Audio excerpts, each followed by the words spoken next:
When United States soldiers returned home from the War of 1812, which was fought partly on Canadian soil, they spread the word that Canada had abolished slavery and would not turn away fleeing slaves from the southern states. Canada was now a safe refuge. However, it would be difficult for them to reach. Still, Canada became a destination for many escaping slaves, for Canada had no fugitive slave laws. In fact, African American men could even earn the right to vote there. Escaping slaves traveling north found their way to many towns along the Canadian border.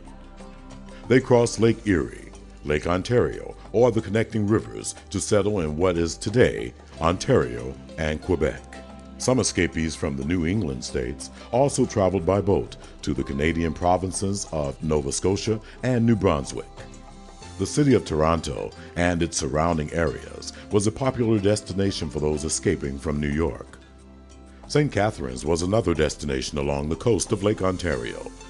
Many runaways traveled across the states of Ohio and Michigan to find refuge in Windsor, Sandwich, Elgin, Chatham, Dawn, and Dresden.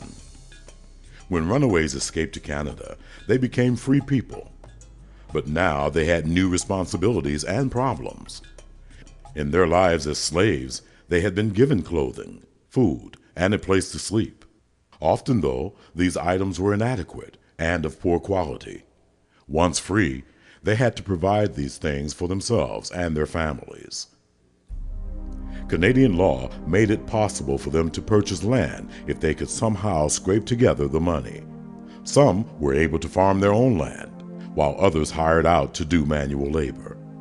If they owned land, they also had the right to vote in Canada, just as other immigrants.